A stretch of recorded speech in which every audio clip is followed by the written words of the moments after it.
광주 지역 고등학생들이 그동안 반강제적으로 받아왔던 보충학습이나 야간 자율학습을 자율적으로 선택할 수 있게 됐습니다. 학교마다 A형 독감이 빠르게 확산하고 있습니다. 전압에서만 2,600여 명의 학생이 등교 중지 조치됐습니다. 국민의당의 지지율 하락과 새누리당의 분당 움직임이 맞물려 다양한 정계 개편 시나리오가 흘러나오고 있습니다. 자유계약 선수인 프로야구 양현종 선수가 기아 타이거즈와 총액 22억 5천만 원의 1년 계약을 맺었습니다. 여러분 안녕하십니까? 내년부터 광주 고등학교의 보충학습이나 야간 자율학습이 학생들의 자율적인 선택에 맡겨집니다. 강제로 억지로 시키는 공부를 학교 현장에서 없애겠다는 취지인데 성적 하락에 대한 불신을 어떻게 얼마나 극복하느냐가 관건입니다. 한신구 기자입니다. 수업 시간이 끝난 뒤 2시간의 보충 수업과 야간 자율학습. 실력 향상에 도움이 된다는 명분이었지만 광주 고등학생들은 그동안 이런 학교 방침에 반강제적으로 따라야만 했습니다. 더욱이 학생의 다양한 경험과 역량을 평가하는 수시와 학생부 위주로 바뀌는 대입 전형과도 괴리가 컸습니다. 내년부터는 이러한 방과 후 학교와 야간 자율학습이 오로지 학생들의 자율적인 선택에 맡겨집니다.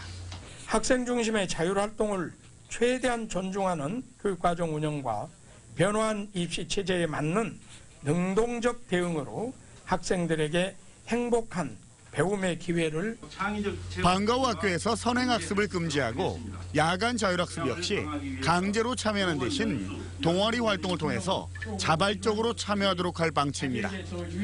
학생 중심의 교육과정과 참여형 수업, 그리고 맞춤형 진로 진학 교육도 강화됩니다. 특히 한 달에 한 번은 모든 학교가 의무적으로 방과 후 수업을 하지 않는 광주교육 공동체의 날로 운영하기로 했습니다. 정말로 학생들이 자율적 선택에 의해서 하고 있는지를 계속해서 모니터링해야 되고 또 이를 뒷받침할 수 있는 시스템 마련을 위해서 결국 방과 후 학교와 야간 자율학습 완전 선택자는 학생들의 자율권을 얼마나 보장할 수 있느냐, 그리고 사교육 조장과 성적 하락에 대한 학부모들의 우려를 어떻게 얼마나 불식시키느냐가 안정적인 정책의 관건이 될 것으로 보입니다. MBC 뉴스 한신구입니다. 전남 지역 학교에서도 A형 독감이 빠르게 번지고 있습니다. 독감에 걸린 2,600여 명의 학생들이 등교 중지 조치되면서 학교마다 빈자리가 속출하고 있습니다. 양현승 기자입니다. A형 독감 환자가 발생한 한 초등학교 교실. 쉬는 시간 학생들의 체온을 재고 소독제로 손을 닦아냅니다. 아침 등굣길 발열 검사에 이어 오전에만 2번째입니다. 혹시라도 조금이라도 발열이 있으면 병원에 가서 진료를 받고 검사를 받고 오도록 그렇게 조치를 하고 있습니다. 중고등학교도 상황은 마찬가지.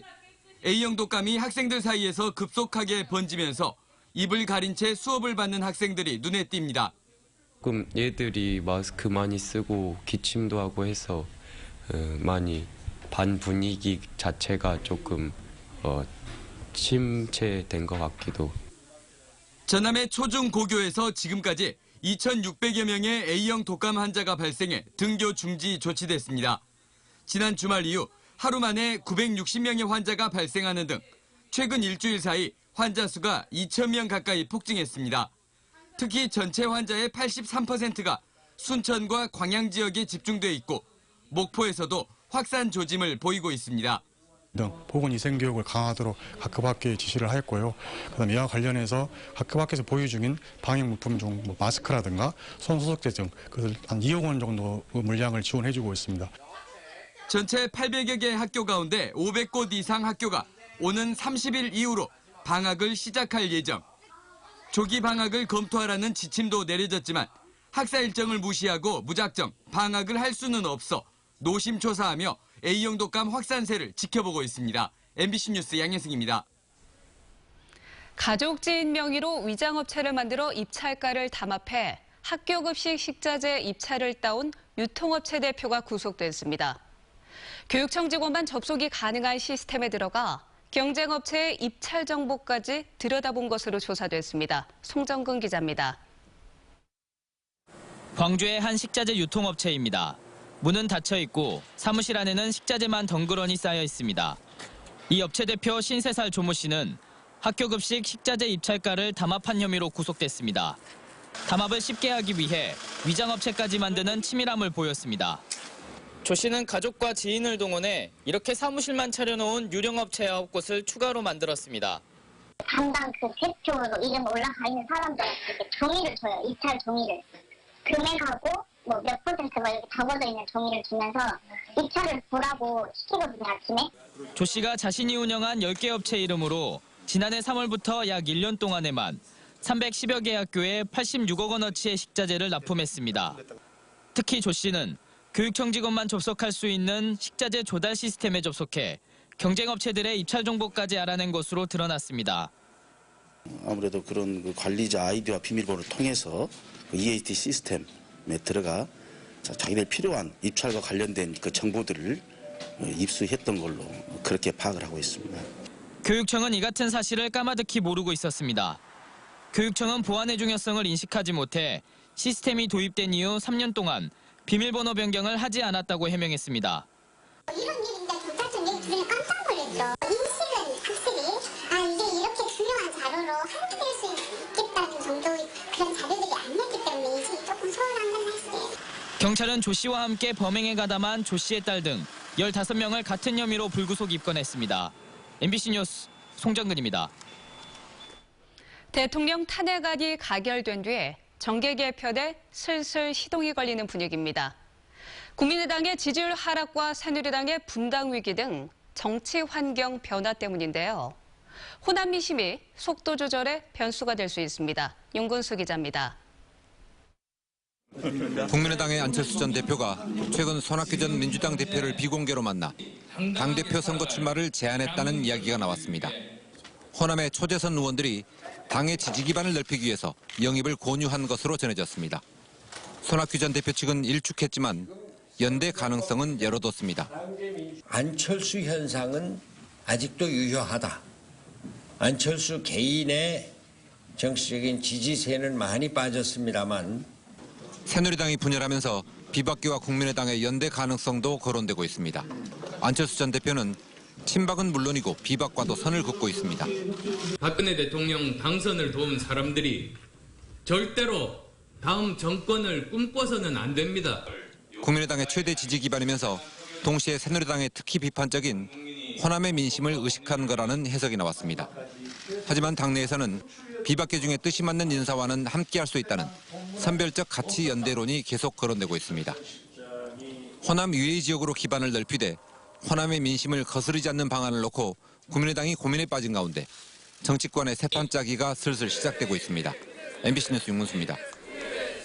올 FA 최대어 양현종 선수가 소속팀인 기아 타이거즈와 1년 계약을 체결했습니다. 양현종 선수와 기아는 계약 기간 1년에 계약금 7억 5천만 원, 연봉 15억 원 등 22억 5천만 원의 계약을 맺었습니다. 양현종 선수는 여러 가지 조건을 검토해 1년 계약을 했다며 몸을 착실하게 만들어서 내년에는 더 강력한 모습을 보여드리겠다고 밝혔습니다.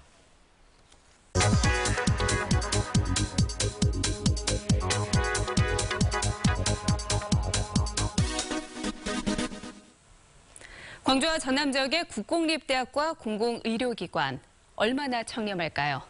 국민권익위원회가 국공립대학 36개와 공공의료기관 45개에 대한 청렴도를 발표를 했습니다.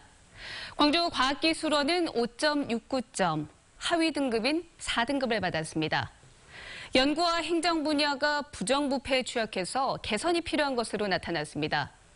전남대학교와 목포대학교는 계약 관련 청렴도가 최하위 수준이었습니다.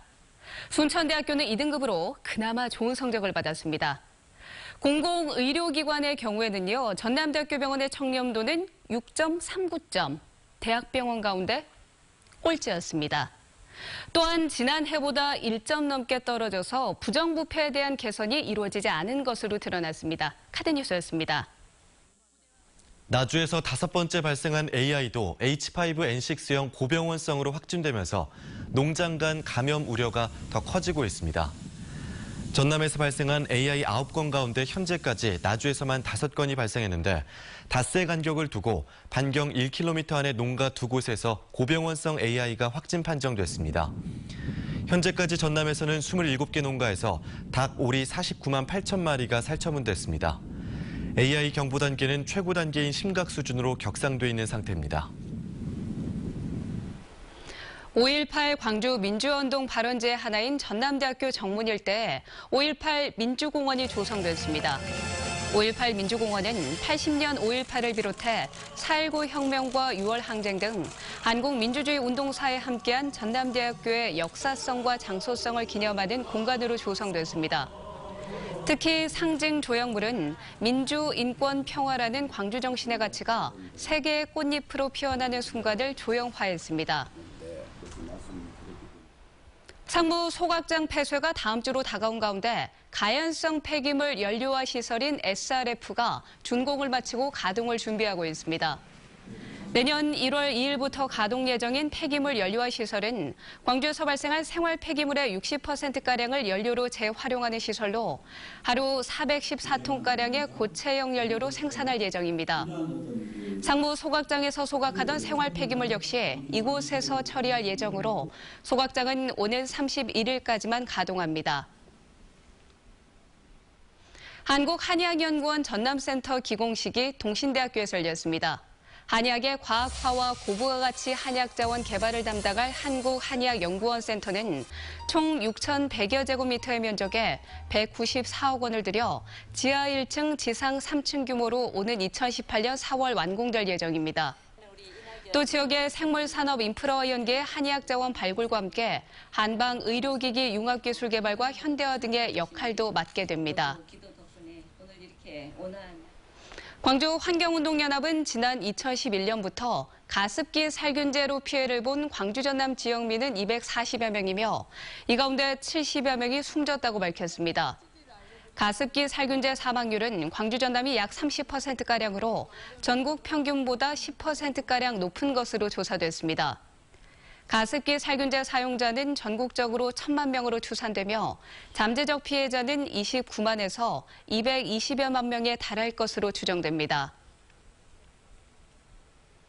성과연봉제와 관련해 취업규칙 효력정지 가처분 신청을 한 민주노총이 법원의 올바른 판단을 촉구했습니다. 민주노총 전국 공공우수노조는 공공기관 성과연봉제를 노조와 국민 대다수가 반대하고 있고 여야 정치권이 시행 유보 중재안을 내놓고 있다고 말했습니다.